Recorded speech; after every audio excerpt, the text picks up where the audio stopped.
नमस्कार दर्शक मित्रों, हार्दिक स्वागत है आपका। दर्शक मित्रों, विद्यार्थियों के लिए जो करियर होता है वो सबसे ज्यादा इंपॉर्टेंट वस्तु होती है। तो यदि आप अपने करियर में सीरियस हैं तो इस वीडियो को आप जरूर देखिएगा। आपके करियर के लिए बहुत इंपॉर्टेंट होता है कि आप किस कॉलेज का चुनाव करते हैं, क्योंकि ऐसे कॉलेज में आपको 4 साल पढ़ना होता है। और बात सिर्फ 4 साल की नहीं है, आपके आने वाले 40 साल उन्हीं 4 सालों पर निर्भर करते हैं। तो ये बहुत जरूरी है कि आप एक सही कॉलेज का चुनाव करें।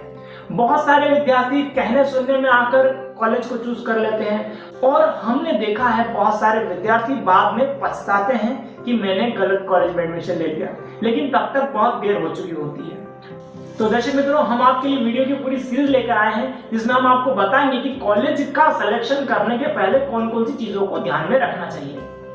दर्शक मित्रों, इस सीरीज में ऑलरेडी हम 2 वीडियो रिलीज कर चुके हैं। जो पहला वीडियो था वह रैंक के ऊपर था, तो वो वीडियो भी आप जरूर देखें। यहाँ पर मैं ब्रीफ में बता देता हूँ। दर्शक मित्रों, आप किसी भी कॉलेज में एडमिशन लें उसके पहले आपको ये पता होना चाहिए कि जिस कॉलेज में आप एडमिशन ले रहे हैं उसका रैंक कितना है। 99% स्टूडेंट्स को, विद्यार्थियों को पता होता ही नहीं है कि कॉलेज का भी रैंक होता है। जैसे एसीपीसी के द्वारा आपका मेरिट रैंक जनरेट होता है, उसके हिसाब से आपको एडमिशन मिलता है, ऐसे ही आपको भी कॉलेज का रैंक देखकर ही उसमें एडमिशन लेना चाहिए। अब प्रश्न ये उठता है कि कॉलेज को रैंक मिलता कैसे है, कॉलेज को रैंक देता कौन है। हमारी जो स्टेट यूनिवर्सिटी है यानी जीटीयू, इसके अंडर लगभग 100 से ज्यादा कॉलेज आते हैं। इन सभी कॉलेज में जीटीयू एग्जाम ऑर्गेनाइज करता है और उसके बाद रिजल्ट आता है और रिजल्ट के आधार पर जीटीयू सभी कॉलेज को रैंक देता है। तो आपको यह पता होना चाहिए कि जिस कॉलेज में आप एडमिशन लेने वाले हैं उसका रैंक कितना है। अगर आप रैंक जानना चाहते हैं तो उसके लिए हमारा पहला वीडियो जरूर देखिए। दूसरे वीडियो में हमने एक अलग क्राइटेरिया के बारे में बात की थी और आज हम तीसरा वीडियो आपके लिए लेकर आए हैं जिसमें हम प्लेसमेंट के बारे में बात करेंगे। प्लेसमेंट अपने आप में बहुत महत्वपूर्ण चीज है। तो विद्यार्थी मित्रों, आपको ये पता होना चाहिए कि जिस कॉलेज में आप एडमिशन लेने वाले हैं उस कॉलेज में कितना प्लेसमेंट होता है, किस क्वालिटी का प्लेसमेंट होता है। लेकिन प्रश्न ये उठता है कि हमें कैसे पता चलेगा कि प्लेसमेंट कितना होता है। उसके लिए हम आपको कुछ सॉलिड क्वेश्चंस बताएंगे कि यदि वह क्वेश्चन आप कॉलेज में जाकर पूछेंगे तो आपको एग्जैक्ट अंदाजा आ जाएगा कि कॉलेज में प्लेसमेंट कितना है। दर्शक मित्रों, यदि आपने 4 साल की अपनी इंजीनियरिंग के दौरान आप अच्छे से मेहनत करते हैं, आपको अच्छा नॉलेज है, आपको प्रैक्टिकल नॉलेज है, आपने स्किल डेवलप की है, तो फिर आपका प्लेसमेंट होना ही चाहिए। बहुत सारे लोग ये कहते हैं कि इंजीनियर्स का प्लेसमेंट नहीं होता है। ये बिल्कुल गलत बात है। जो लोग मेहनत नहीं करते उनका प्लेसमेंट नहीं हो पाता है, लेकिन जो लोग दिल लगाकर मेहनत करते हैं उनका प्लेसमेंट होता ही है। तो बात ये आती है कि हमें कैसे पता चलेगा कि कौन से कॉलेज में कितना प्लेसमेंट है। दर्शक मित्रों, बहुत सारे विद्यार्थी प्लेसमेंट की जांच करने के लिए केवल एक ही प्रश्न पूछते हैं, वह यह कि आपके यहाँ पर कौन कौन सी कंपनी प्लेसमेंट के लिए आती है। लेकिन दर्शक मित्रों, यह पूछना काफी नहीं है। हम आपको बताते हैं कि कौन कौन से प्रश्न पूछना चाहिए। पहला प्रश्न आपका ये होना चाहिए कि आपके यहाँ पर कितना % प्लेसमेंट होता है। दर्शक मित्रों, उदाहरण के लिए हम मान लेते हैं कि किसी ब्रांच में 100 बच्चे पढ़ाई करते हैं। अब मुझे ये बताइए कि 100 में से कितने बच्चों का प्लेसमेंट हो जाएगा तो हम 100% प्लेसमेंट कहेंगे। तो आप में से बहुत सारे लोग कहेंगे कि 100 में से 100 लोगों का अगर सिलेक्शन हो जाए तो हम कहेंगे कि 100% प्लेसमेंट हो गया है। दर्शक मित्रों, मैं आपको बताना चाहूंगा कि 100% प्लेसमेंट दुनिया की किसी यूनिवर्सिटी में नहीं होता है। उसका कारण ये है कि बहुत सारे विद्यार्थी ग्रेजुएशन करने के बाद प्लेसमेंट लेना ही नहीं चाहते हैं। या तो बिजनेस शुरू करना चाहते हैं, या गवर्नमेंट जॉब की तैयारी करना चाहते हैं, या फिर वो हायर स्टडीज के लिए जाना चाहते हैं। तो दर्शक मित्रों, अगर 100 विद्यार्थी हैं तो 100 में से 40 विद्यार्थी तो ऐसे होंगे जिनको प्लेसमेंट चाहिए ही नहीं होता है। तो दर्शक मित्रों, इस तरह से 60 विद्यार्थी बचते हैं। अब 60 में से 30 विद्यार्थी तो डिस्क्वालीफाई हो जाते हैं। अभी डिस्क्वालीफाई का कारण क्या हो सकता है? हो सकता है अच्छा रिजल्ट नहीं हो सकता है बैकलॉग हो सकता है अटेंडेंस अच्छी नहीं हो, तो इस कारण से वो डिस्क्वालीफाई हो जाते हैं। बचे 30 विद्यार्थी। अब 30 विद्यार्थी जो हैं प्लेसमेंट के लिए काबिल हैं। अब जब कंपनी आती है तो केवल 30 विद्यार्थी ही जीडीपीआई फेस करते हैं, पर अगर 30 में से 30 का सिलेक्शन हो जाता है तो हमें बताया जाता है कि 100% प्लेसमेंट हो गया। तो दर्शक मित्रों, आपको किसी भी कॉलेज में जाकर यह जानकारी लेनी चाहिए कि फाइनल ईयर में कितने स्टूडेंट थे उसमें से कितने स्टूडेंट्स प्लेसमेंट चाहते थे और जो प्लेसमेंट चाहते थे उसमें से कितने विद्यार्थियों का प्लेसमेंट हुआ है। वहां से आपको अंदाजा आ जाएगा कि वाकई में कितने परसेंट प्लेसमेंट हो रहा है। अगर सैफरनी कॉलेज की बात करूं तो 100% प्लेसमेंट होता है, मतलब जितने भी विद्यार्थी प्लेसमेंट चाहते हैं उनका प्लेसमेंट होता ही है। दूसरा प्रश्न विद्यार्थी मित्रों आप यह पूछ सकते हैं कि जो प्लेसमेंट हुआ है विद्यार्थियों का वह कोर कंपनी में हुआ है या अदर कंपनी में हुआ है। अब ये कोर कंपनी क्या होती है, अदर कंपनी क्या होती है। मान लीजिए आप एक मैकेनिकल इंजीनियर हैं।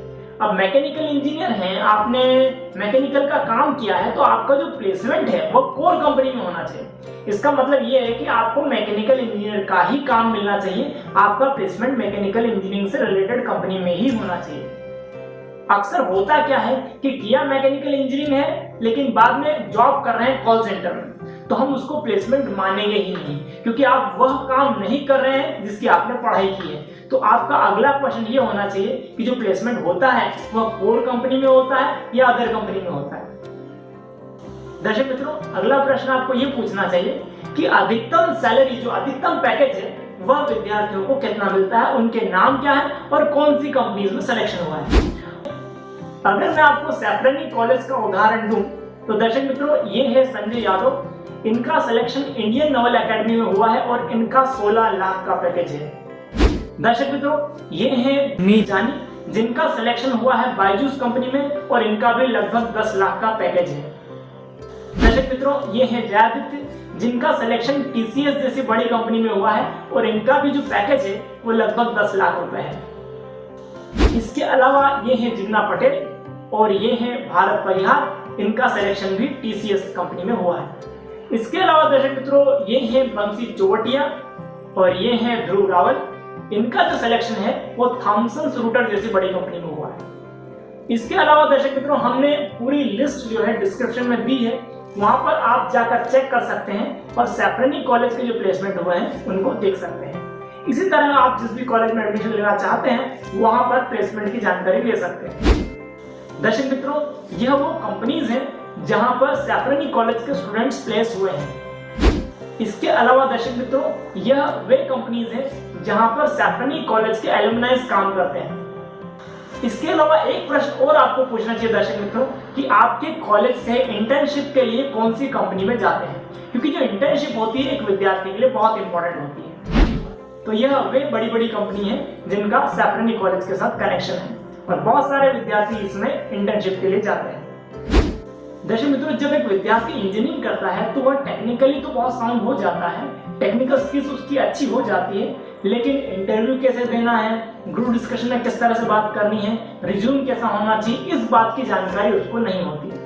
तो ये बहुत जरूरी है कि आपका जो इंस्टीट्यूट है वो आपको इंटरव्यू के लिए तैयारी करवाए, और ये एक दिन की प्रोसेस नहीं है, इसमें 2-3 साल का समय लगता है। तो आपको अगला प्रश्न जो पूछना चाहिए वह ये पूछना चाहिए आपके कॉलेज में प्लेसमेंट के लिए जो प्रिपरेशन करवाते हैं उसमें क्या क्या करवाते हैं, और दूसरा आपको यह पूछना चाहिए कि इंटरव्यू के लिए प्रिपरेशन कब से शुरू हो जाती है। दर्शक मित्रों अगर सैफरनी कॉलेज की बात करूं तो आपको सेकेंड ईयर से ही प्लेसमेंट के लिए प्रिपरेशन शुरू हो जाती है। इसमें आपको group discussion, personal interview, resume making, soft skills, personal skills और बहुत सारी चीजें एक्सपर्ट्स के द्वारा समझाई जाती है। दर्शक मित्रों एक इंजीनियर के लिए जितनी टेक्निकल स्किल्स की आवश्यकता होती है उतनी ही सॉफ्ट स्किल्स की भी आवश्यकता होती है। तो आप किसी भी कॉलेज में एडमिशन लेने के पहले ये पूछें कि आप कौन कौन सी स्किल्स सिखाते हैं, कौन कौन सी सॉफ्ट स्किल्स सिखाते हैं। इसके अलावा सॉफ्ट स्किल्स की ट्रेनिंग के लिए कौन कौन से एक्सपर्ट्स आते हैं, जो एक्सपर्ट्स आते हैं क्या आप उनका प्रोफाइल दिखा सकते हैं।